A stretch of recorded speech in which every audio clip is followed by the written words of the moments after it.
thank you very much for attending this webinar on Impress, Influence and Inspire, how to drive action and create impact. Before we do begin, I'd briefly like to go over a few things so you know how to participate in today's event. This webinar is being recorded and you will receive a link to the recording in a follow-up email. You have all joined in listen-only mode. However, you do have the opportunity to submit questions by typing into the Q&A pane on the control panel. And you'll have lots of chances to participate in the chat box, as the webinar will be highly interactive, just as the course Compelling Communication Skills is, because that's the best and most enjoyable way to learn. But now, without further ado, I'll hand over to Simon to get everything kicked off. Thank you. Thank you, Phil. Okay, so how to impress, influence, and inspire. An odd slide to start with, something missing. Where's the image? Well, that's a little challenge of mine. You want to impress, influence, and inspire with your communication, of course, and this is the way, however surprising it might be. And the image I'm going to show you is the key to how. Now, this strategy is simple. It's often overlooked, but it's so powerful to pass on important messages, to lead a team, to get buy-in from your bosses, to shine both professionally and personally in life, to be admired, liked, and respected. That is a big build-up. I completely understand. So what is it? What is it I'm talking about? What is this cunning trick, this clever strategy, which really helps you do all that with your communication? In the chat box, any thoughts what I'm talking about? Any thoughts what trick, what wonderful area of communication this is that we're going to be talking about today, and which is so beautifully powerful, so impressive, so able to impress, influence, and inspire? What is it? What do you reckon? I'm thinking about one specific area of communication, and that's what we're going to focus on today. So, Phil, what are the folks saying? Yeah, a real mixture that's coming through. All really good answers, but we're not hitting that on the spot just yet. We've got anticipation, curiosity, likability. Somebody's put silence, negotiation, body language, also an important one. But yeah, a couple of correct answers coming through. I'll let you reveal all. All right, so I'll give you one more clue. I think anticipation is an important part of it, but that was also just me teasing you. How about a clue with the missing image? What traditionally goes on around the campfire? Before the days of screens and mobiles and not even singing and dancing, what do we traditionally do to entertain ourselves around the campfire? What do we think now, Phil? Yeah, we're getting more consistent on the correct answers. We've got stories, storytelling, and more specifically ghost stories. I think I mentioned that one last time as well. But absolutely. Storytelling is it. We are talking about storytelling. This is your secret weapon to impress, influence, and inspire. And I'll give you an example, first of all, with the power and importance of stories, just in case you're not quite convinced. Now, in the chat box, according to research carried out by the second best university in the world, whose name escapes me, but I think is somewhere in the middle of England, near Bicester and Abingdon, that kind of area. What percentage, according to Oxford's research, what percentage of day-to-day conversations do you think are stories? In the chat box, this figure may surprise you, but it's a useful illustration of the importance of stories to us as a species, as humans. What do folk think, Phil? What are we saying? Yeah, generally on the higher level. I think the lowest we've seen is 10%. It's just come through. It was around 50% for Ovis, but majority between 60 to 90% that are coming through in the figures there. Yeah, good, smart bunch. So yes, absolutely right. You're in the right area. It's 65% according to that research. About 2/3 of our day-to-day conversations are stories. Very high number. But now you think about it, well, maybe that's not so surprising. Something happens at work, you tell your colleagues over a coffee, hey, guess what just happened? You tell the story. Or you get home to your family or friends or partner after the day and something's happened in the day and you tell the story. And humans are hardwired to love stories. And this goes back to the days before books, when knowledge and information was passed around communities and indeed down generations through stories. So it's fundamental to us as a species, stories. So question 2. And this is where we really tap into the power of stories to make a message stick, to really make people listen, understand, and remember. Now, I imagine most people on the call know about the imposter syndrome, probably know too well about the imposter syndrome. You know that terrible feeling of not being up to everything life and the world demands of us. So in the chat box again, very simple question, and I hope I know the answer to this. Would anybody like to know how to deal with the imposter syndrome, courtesy of a profound and memorable insight, which was one of the most striking moments of my career? Anybody mildly interested in knowing how to deal with the imposter syndrome with a profound and memorable insight? What do we think, Phil? I think it's a resounding yes. Tell me 100%. Yeah, it's all coming through pretty clearly that we're on the right track. Okay, so here we go then. This is how to deal with the imposter syndrome, courtesy of a profound and memorable insight. When the imposter syndrome comes bugging you, don't worry about it, because I just need to tell you, it's a part of all of us. It's a part of being human. Everyone suffers with it. So remember that and move on. Okay. Oh, hang on. What's that I'm sensing, Phil? Is that a sort of, wow, that was nothing worth listening to? A sense of deflation, a sense of, I was promised profound and memorable insight, and all you've got is Simon blathering away with some pointless waffle. So not so impressive, right? Maybe we should put that in the form of a story then. What do you reckon?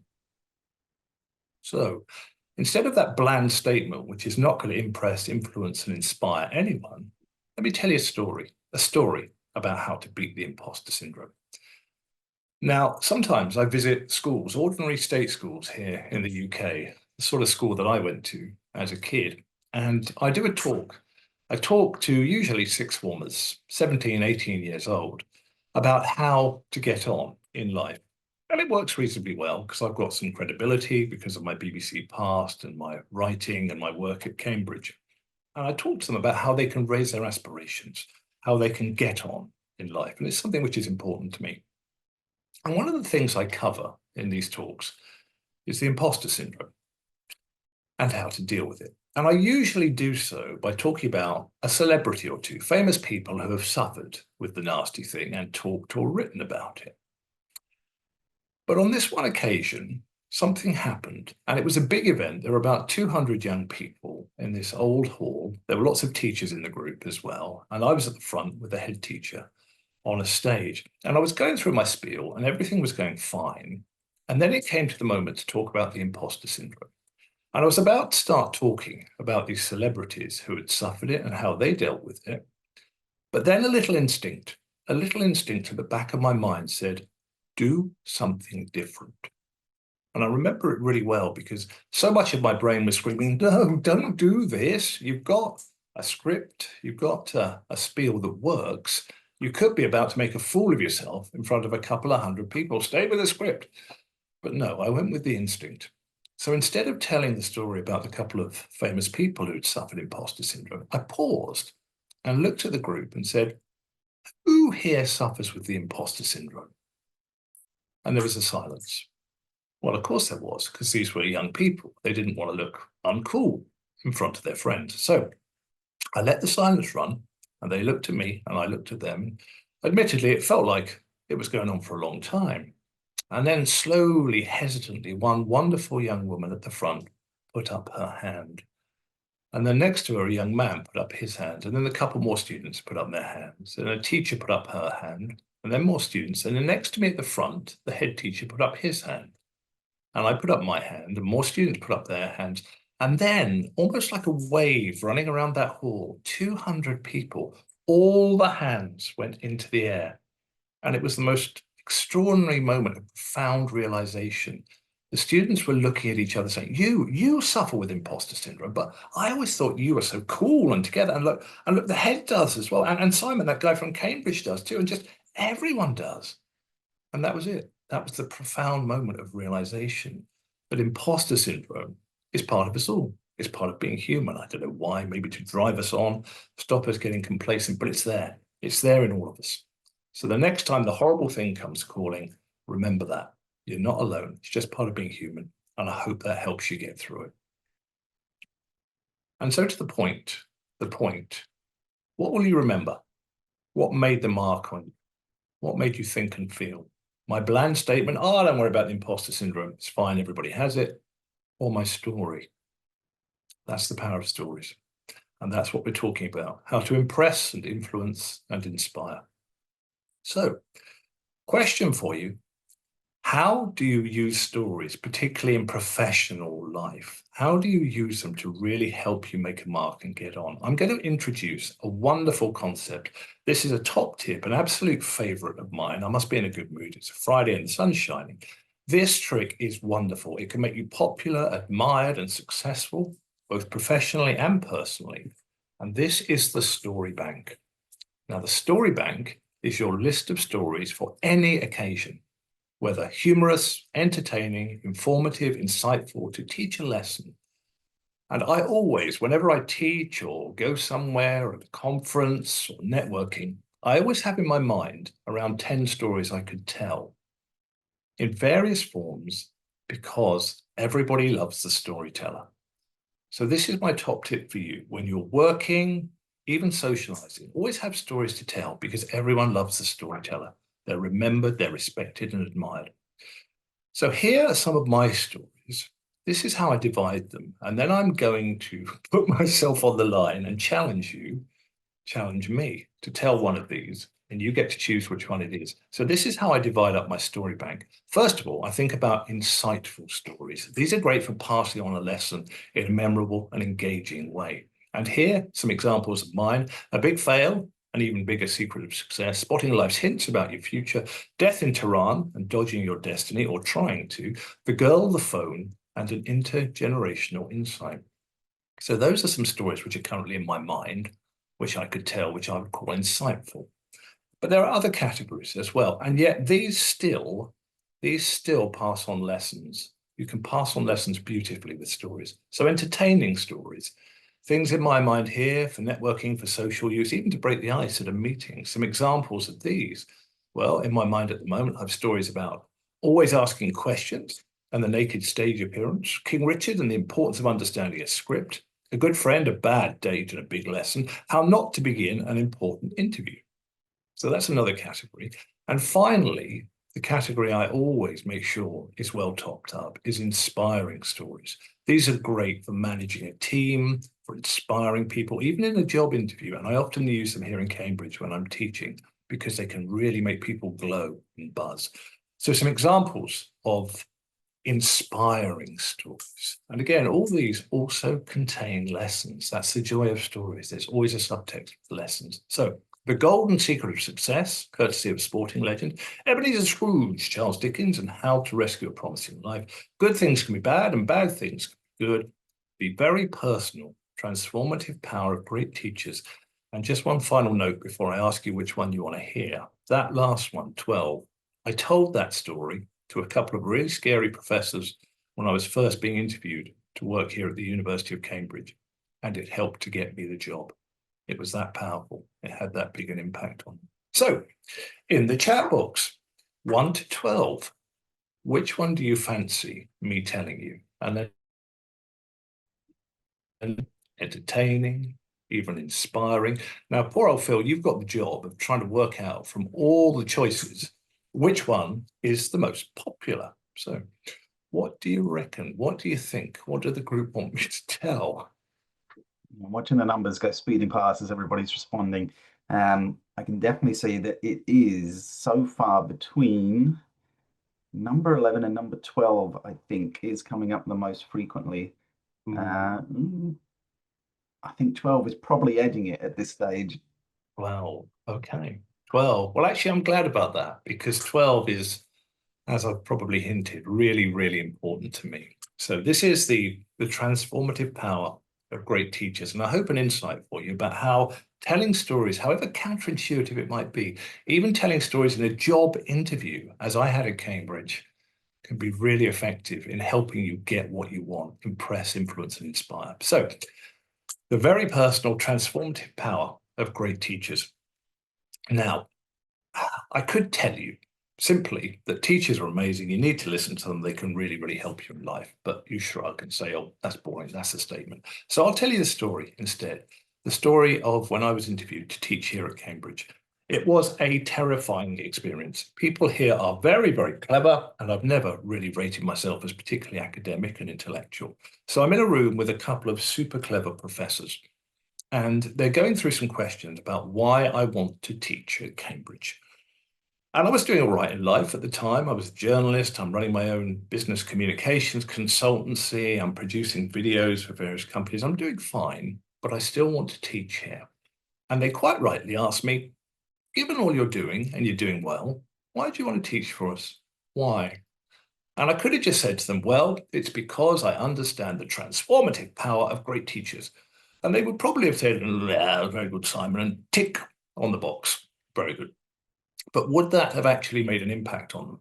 Would they have remembered it? Would it have made them feel that they actually wanted to have me along? I don't think so. So I told them a story instead. And this is a story that may surprise you, but it's all very, very true. So when I was young, when I was at school, I was a troubled child. I was getting into a lot of bother, particularly when I was in my sort of mid-teens. So I'm about 14, 15 at this stage. And I was suspended and excluded from school on many occasions for fighting and being disruptive and vandalism and just being an idiot. And that behavior stretched out of the classroom, and I was arrested by the police on several occasions for running in gangs and just being a fool, essentially a fool. And I was perfectly in danger of making absolutely nothing of my life until one day, one extraordinary day. And it was just an ordinary day to start with. I was strutting down the corridor of my state school, doing my Simon tough guy, couldn't care less strut, when out of a classroom jumped two teachers, Nigel Waugh and Jerry Lewis. You'll see why I remember their names so well in a moment. They grabbed the horrible young me, pulled me into the classroom, shut the door behind us, locked it, and drew the curtains. Now, at that point, I stopped being quite so full of myself. I thought I was going to be beaten up. This was the mid-1980s. It was a savage time. That was perfectly possible that these guys might want to beat me up as revenge for everything I had done, all the misbehavior. But actually, what those two wonderful men did was sat me down and gave me just a 5-minute talking to, just 5 minutes, about how I was stupid because I had a good brain and I could be creative and I could be thoughtful and I could be entertaining and I could be intelligent and I could do a great deal with life. Or I could throw it all away, exactly as I was on course to do at that point. And they concluded by saying, now, kid, get out of here and show us we were right. Show us you were worth us making this intervention to try to help you. And I remember staggering out of that classroom, absolutely spellbound, because no one had ever done anything like that for me in life before, thought I was worth trying to help in that way. And from then on, I did turn life around, and I went on to do okay at school, and I went to university, and then I joined the BBC, and I traveled to extraordinary places, met remarkable people, covered incredible events. I started writing, I was published as an author, and then I came here to Cambridge, started my own business communications agency, and then started teaching for the university and created Compelling Communication Skills, the course I run to share the knowledge I have, which has done incredibly well. It's really, really popular. And it's been wonderful. It's been absolutely wonderful. I have had an amazing life.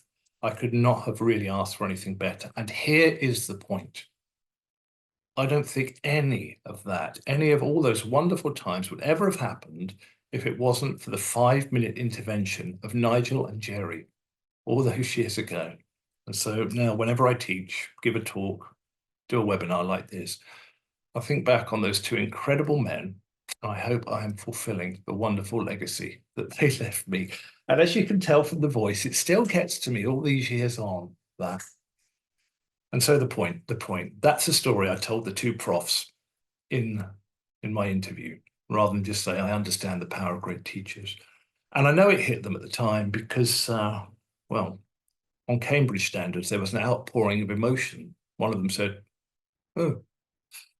But also I know afterwards, one of them told me that was the moment. That was the moment we knew we wanted you and you understood what it meant to teach and to teach somewhere like here. So that's story 12, the very personal transformative power of great teachers. Compare and contrast.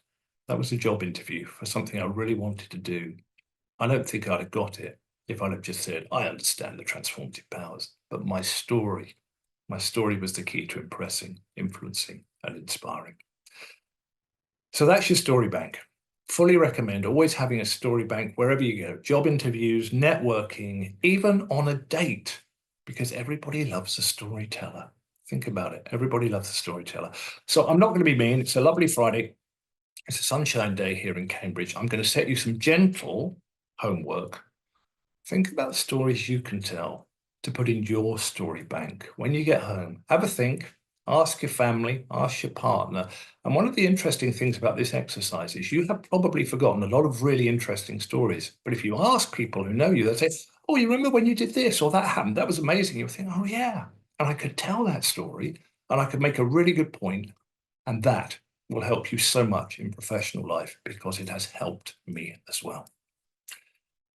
So that's the first part of the webinar today. That's it for now from me. There'll be time for questions later, particularly about communications issues you might like help with in working life. So keep thinking about them and we'll see if we can help. But for now, Phil has a little bit more to tell you about the course. So Phil. That was really great, and what a great taster of the type of content that you could find in the University of Cambridge online course, Compelling Communication Skills, which Simon leads, along with another course lead and a dedicated team who are all really great. As I share a bit more about the course and what it covers, we'd love to hear from you in the Q&A box, whether it's a question about Simon's presentation, the course itself, or even your own communication challenges at work, as Simon just mentioned. Just drop it in and we'll do our best to cover as many as we can before we finish today. So the Compelling Communication Skills course. Well, this is delivered from Cambridge Advanced Online. It's a 6-week tutor-guided online program designed to help professionals master the art of impactful communication across writing, public speaking, and storytelling. The course can benefit any professional who wants to craft clear, concise, and compelling messages for colleagues, clients, or customers to deliver them confidently and with impact and to advance their careers. Mid-level managers who want to inspire, motivate, and engage their teams and achieve their professional goals. And of course, senior leaders who need to communicate their vision and ideas effectively, build stronger connections with their teams, and motivate performance through persuasive storytelling and impactful presentations. Now, quickly back to Simon with some insight into the impact that the course has had. This is where I get to preen myself. Excellent. We were delighted last year and somewhat surprised, but delighted nonetheless to have the course and our work recognised. We were awarded a gold at the Learning Technologies Awards, known as the Oscars of the online educational world. It was so exciting and such a big moment. I even wore a dinner jacket, which almost never happens. But that's by and by. What actually we're most proud of is the feedback we get from our learners, because the course is their course. It's not our course, it's for the people who come on it. And I'm just going to share with you some of my favorite quotes from people who have been with us and learned on the course and why they are my favorites. These exceptional materials are not just ordinary, boring online video recordings, but a combination of various learning methods, much like playing a game. You can see the dedication and high quality from the teaching team. Well, yeah, thank you, because a lot of work went into it and we really believe in it. And myself and my colleagues, who are pretty much all former BBC News journalists as well, we believe in it greatly and we love what we do. A couple more thoughts from former learners. I love this one because it just sums up so much of what we try and achieve. A new aha moment every week. People are learning so much and they're seeing how they can put it into action. And that is wonderful, wonderful, giving people the tools to watch them go out and fly, sometimes change the world. A couple more. It's been so friendly, supportive, and humorous throughout. I've enjoyed every part immensely. I love that, because we try and be friendly and warm. Sometimes Cambridge has a reputation for being a little bit aloof. Not us, not us. Very down to earth, very friendly, very normal-ish. Perhaps not me, but most of us are normal. And finally, absolutely love this one. It didn't even feel like virtual training, and that's important to us as well. We create a community. We want to keep it alive. Really, really buzzing. So some thoughts about us from previous learners. So finally, before questions and see if we can help with some of your communication challenges, a couple more points from Phil. Yes, indeed. Well, now you have this wonderful insight. What are the next steps? Well, personally, I'd love to connect with anyone who does have any further questions or would like to explore the Compelling Communication Skills course in more detail. You can, of course, find more information on our website, including the course brochure and the option to arrange a short call with me. These usually take less than 15 minutes to cover everything that we should need to. You're also obviously welcome to reach out by email directly at philip.perrin@cambridge.org, as shown on the screen. Enrollment is also very straightforward and can be completed online, with options to pay by card or request a quotation. Our next course begins on the 13th of October with an enrolment deadline just 1 week before on the 6th of October, and a future date set to be confirmed for 2nd of February 2026. So now, with the time we have left, we will endeavour to answer as many questions as we can. And to start, a challenge from Katie for you, Simon. How can I get our senior leadership team to see the value in prioritizing all things engagement, to lead by example, to understand the power of impactful comms to really boost productivity? Right, great question to start with. I think I would take you back to what I would consider the most iconic case study of using communication skills in order to influence, impress, and inspire. And this is absolutely wonderful, and it's so much about what we're talking about today, storytelling. So let me briefly tell you a story, and this is another one which may surprise you. I'm going to take you back to the start of the 1960s when President Kennedy, John F. Kennedy, was in power in America. And it's difficult to imagine now because we know what happened, but at that point, America was miles behind the Soviet Union in the space race. The Soviets had put up the first satellite, Sputnik. They put the first man into orbit, Yuri Gagarin. America was nowhere. America had done none of that. But Kennedy was convinced America had to get back into the space race and win it. He saw space as a new frontier in the Cold War, which was raging at the time. But also, probably more importantly, he saw space and the conquest of it and getting to the moon as he set the challenge for NASA. He saw that as a justification of the supremacy of the free way of life as against the totalitarian regime of the Soviet Union. So Kennedy said to NASA, you've got to put a man on the moon by the end of the 1960s, a huge challenge given where American technology was at the time. But Kennedy faced a big problem. The American public and politicians were not convinced this was a good idea. They thought it would be expensive. Well, it was. It cost billions upon billions to put Neil Armstrong on the moon. They thought it would be dangerous. Of course it was. People lost their lives in the race for the moon. And they thought, most of all, they feared failure, a very public humiliation in the eyes of the world with this terrible rivalry that was raging with the Soviet Union. But Kennedy was convinced America had to put a man on the moon. So he set about changing hearts and minds. And how did he do so? Through the power of storytelling. He cast a beautiful vision, a vision of an iconic leap of science and progress, and a human achievement which would be remembered not just for decades, not just for centuries, but for all time. Our first step outside of our beautiful blue-green bubble of a home, planet Earth. And you know, that vision and that story was so powerful and so compelling that it carried on even after the assassination of Kennedy in 1963, all through some very difficult times to July 69, when Neil Armstrong set foot on the moon. So that is an illustration of the power of storytelling. And Katie, to come back to your question, how do I persuade leadership teams that communication and storytelling is important? I'll just give you one little nugget to demonstrate how powerful Kennedy's story was. And this is a wonderful anecdote, and it's often disputed, but it's so lovely. I tend to think it's true. I certainly hope so. Kennedy was in the habit of checking on how the quest to land on the moon was going. So he would pop into NASA headquarters. And one day he popped in quite late at night, really late, and he was surprised to find a cleaner mopping the floor. And Kennedy said to the man, what are you doing here at this time of night, mopping the floor? And the cleaner's reply has become iconic, and it is so illuminative of exactly what Kennedy's vision and storytelling had done. The cleaner replied, Mr. President, sir, I'm not mopping the floor. I'm helping to put a man on the moon. See what that tells you about the power of storytelling and getting across that vision, that even people who may not necessarily think themselves fundamentally connected to what you're doing are wrapped up in the power of the story and want to be part of it. Now, Katie, you translate that to your organization. Tell the bosses you can get everyone working together, moving in this direction in harmony and energy and dynamism for one cause. So I suggest you look up the Kennedy story, tell them that, and let me know how you get on. And if it works, I'll charge you a small consultancy fee. Yeah, thank you, Simon. And perhaps this works nicely into this next question, which is a little bit more about the course. So, how does the course look at practical ways to apply these concepts? Everything in the course is practical. I said when I developed it with the university, it's not going to be a theoretical course. We do not go into the theory.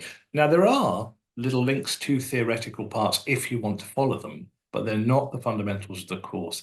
It's completely practical. So we start with the foundations of communication, which are often a surprise to people. People tend to think, oh, well, if you need to really make an impression, you've got to use big, long words and convoluted sentences and all that. No. So we start with the foundation, simplicity. We also talk about brevity, keeping it short, keeping it simple. You can make a lot of friends by being brief. So we tell you how to make a message which is short but highly effective. Be crystal clear on what it is. And then we develop those foundations into writing, and the writing skills go into storytelling, and then they go into public speaking and presentations. We do 2 modules on that because it's the area that most people are worried about. And every single part feeds into the next part. And that's one of the joys of communication. The principles you learn in one area pretty much apply to all of the others. And by the end of the course is designed to tell a story. And the story I'm telling you is follow this, and you will become an absolutely cracking communicator. And that will open up so many opportunities for you. Yeah, thank you, Simon. I think that's covered it pretty well. Another challenge here, there's lots of questions coming through, so bear with me as I filter through some and try to balance them out. But how would you advise approaching unstructured, long-winded team meetings with no agenda, where someone like me finds it very hard to interrupt others and struggles to make contributions, and when I do, feeling that they are not heard and received? Yeah, I'm not going to say how familiar an experience that is from my life in the past, but I feel your pain. So there's a couple of things. I'm a huge fan of practice, preparation and practice. So at the start of this week, we've just had the start of the new term here at Cambridge at the business school, and I was teaching on the MBA program, Master of Business Administration, which is one of our flagship programs. And I did a couple of workshops. And I was delighted with the reception because people afterwards said to me, oh, it's great, really good content. But you know what annoys me? You've made it look effortless. And I have this great saying about the more effortless something looks, the more effort has gone into it. So first of all, with a meeting, what are we talking about? Why are we talking about it? And let's be crystal clear about it. And that's all we're talking about. Okay, this meeting is about this.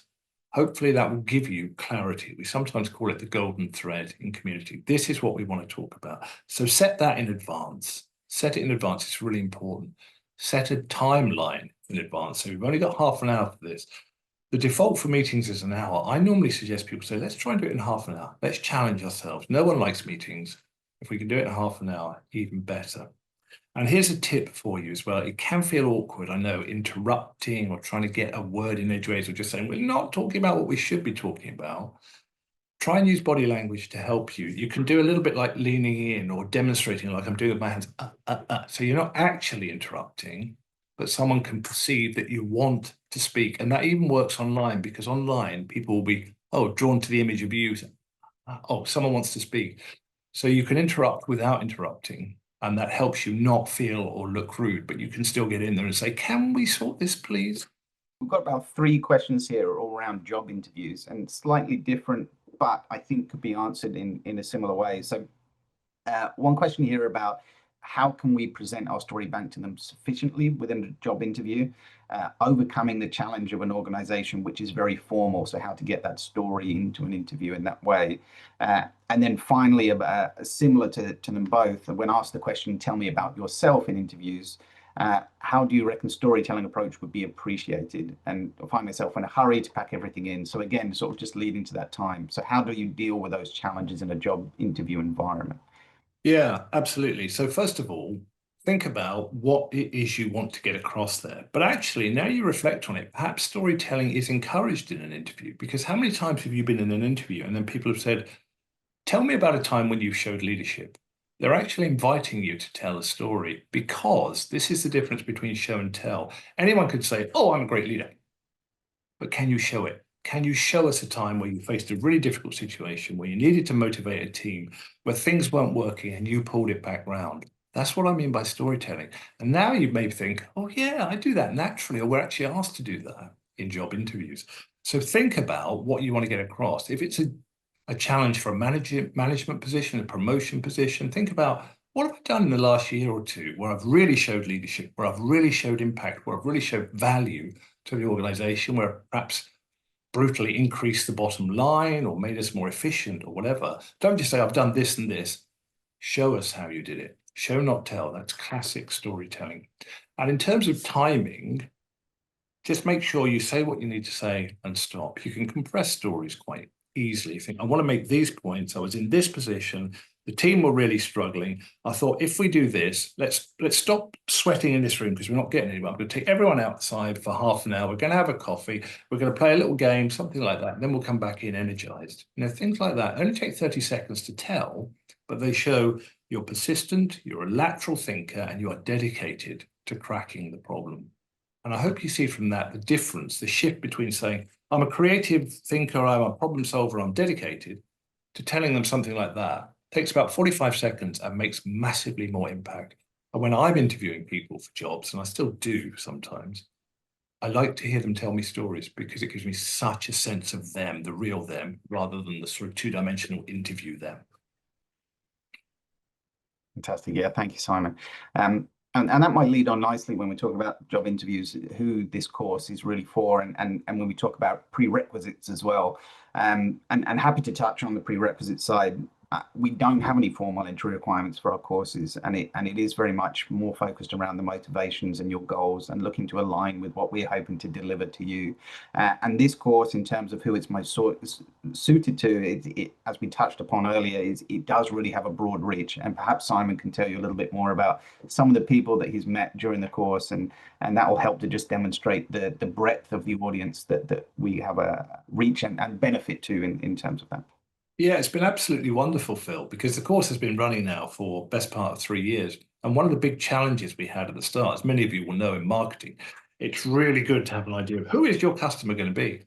And when I was asked that, I said, the problem is it's so many people, and we kind of had to run with that. And it's proven to be the case. So we have people in the early 20s, probably at university or just finished, worried about their communication skills because they're clearly going to do well. They're clearly smart, but they don't think they can do a presentation properly or write a report properly.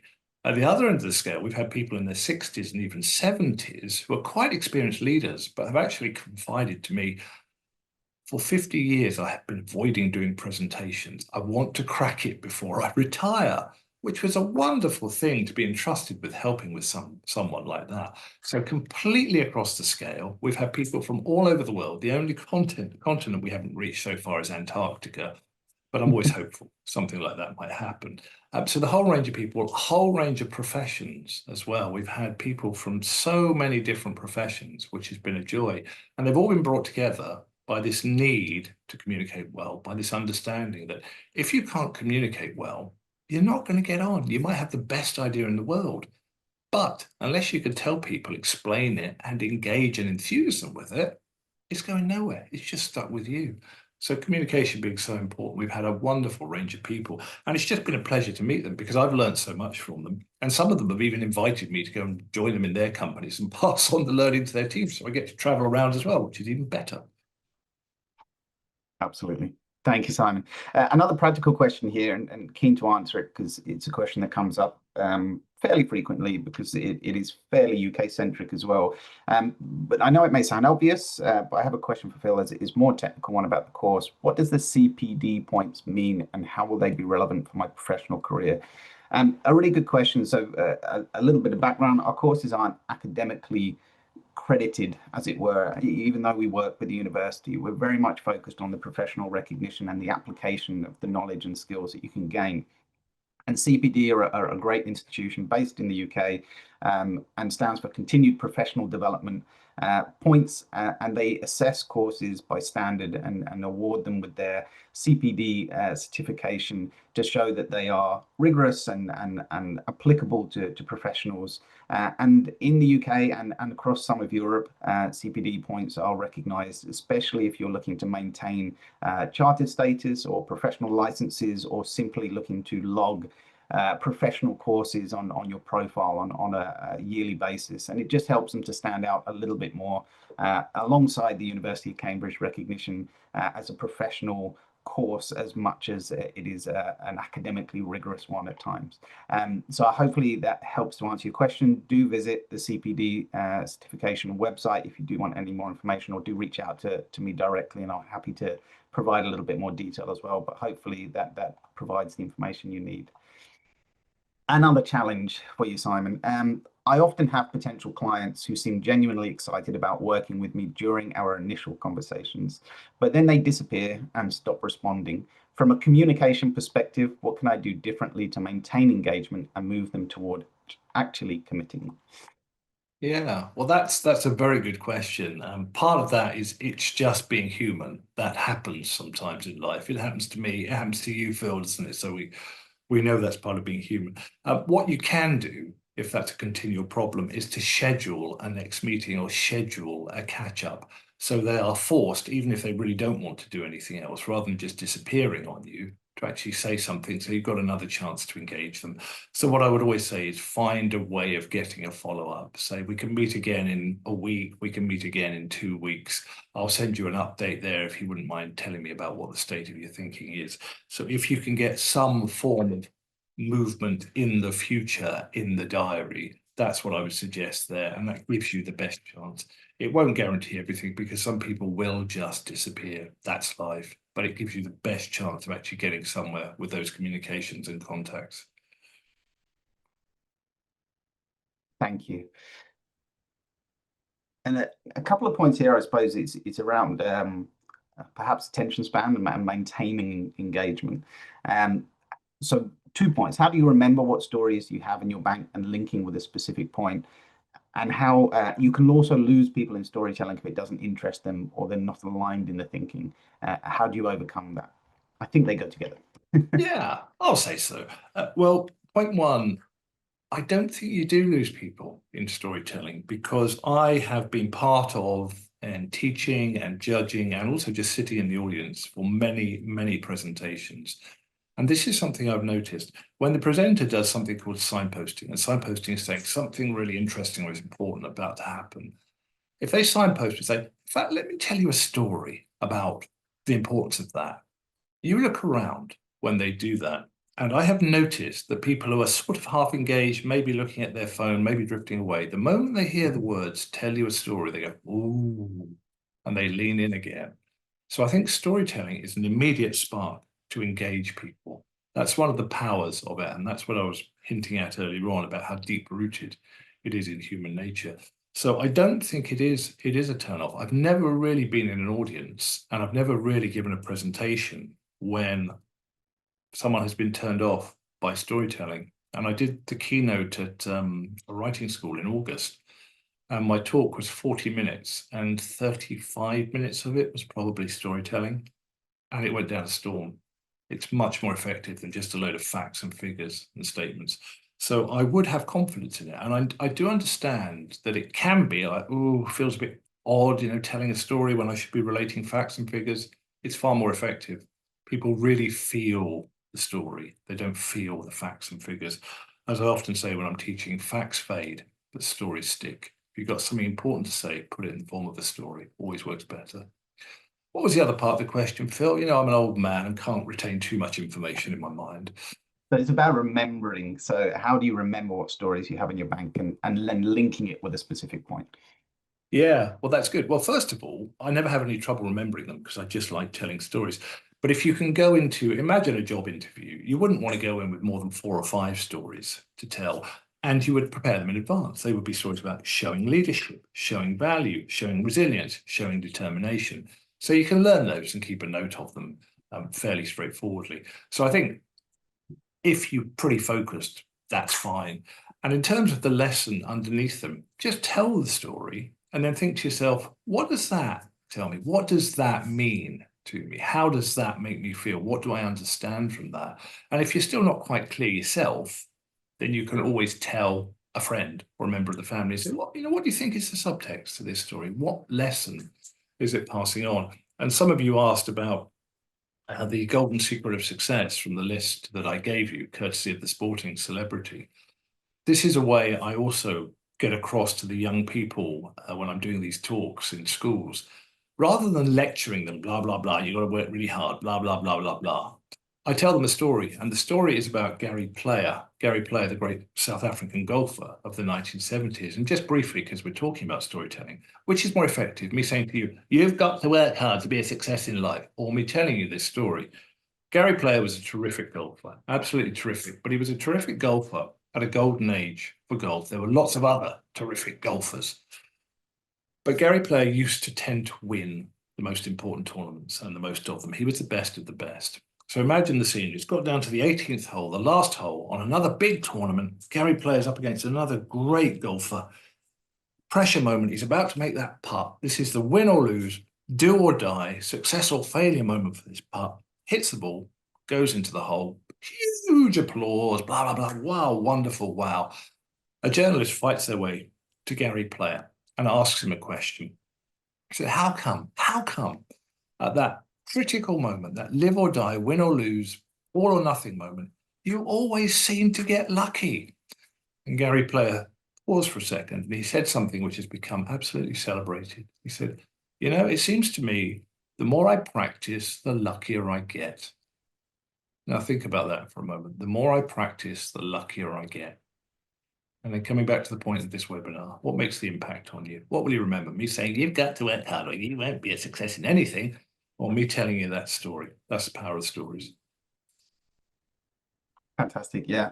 I'm just keeping an eye on the time. We're starting to kind of get low on the available time left. But a question that's here, and I get it a lot on calls in terms of the background of some of our potential participants for the course. I work in IT and often have to explain technical aspects to a non-technical audience. Any ideas on how to use storytelling in this situation? Yeah, absolutely. So I would use an analogy because it's a familiar problem in Cambridge. We've got some brilliant scientists here coming up with wonderful innovations, which at the moment the world hasn't heard about, but in 5 or 10 years we'll probably all be using. And the problem for us then is that we have to raise investment or get beta tests together or get customers. And it's hard to explain this stuff because nobody's ever heard of it before. So we use analogies for that. And one of the famous analogies goes back to Einstein. So Einstein, back when the telegraph was working, so we're going back 100 plus years, and the telegraph, poles and wires all across America and elsewhere, sending across messages, never been done before. So the telegraph's been invented and people are now familiar with it. And then radio comes along. So you don't even have to have a telegraph anymore. You can transmit messages through the air, apparently by magic. People didn't understand it. So Einstein is reputed to say, okay, so the telegraph, you know how the telegraph works. You can see the wires, the poles and all that stuff. The telegraph is like a really long cat. You pull its tail in New York and it meows in Chicago. Wireless is exactly the same, except in the middle, there's no cat. And that has become a famous analogy because it kind of explains, oh, I get it. So you're sort of pulling something and something goes oof at the other end. So you can use analogies, and we use analogies an awful lot. And I've used one with a company here in Cambridge who are so clever, I struggle to understand what they do. But effectively, they model in a system what all the atoms and molecules are doing, particularly in the body for medicines. Now, this is hyper complex stuff. But we were struggling to get around people not being able to understand what they did. And then I realized what it was they were doing. Up until that point, we had snapshots of what was going in the body, like a photograph. But the cleverness of what this company were doing was we moved from photograph to video.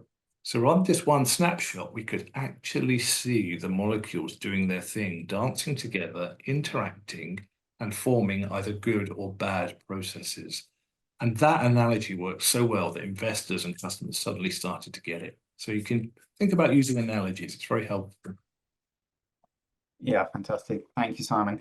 Yeah, I'm aware that we are running out of time and we still have lots of questions that are there. So if you do still have a question and we haven't managed to answer it today, I do apologize, but please do reach out. We will be sending a recording of today's webinar and a survey to you to get back to us. So do get in touch. Please book a call if you'd like to have a chat more about the course. We really appreciate your time and attending today and hope you've enjoyed the session and We look forward to hearing from you again, and hopefully welcoming some of you to the course or another course in the future. Look forward to it, and thank you all. Bye-bye.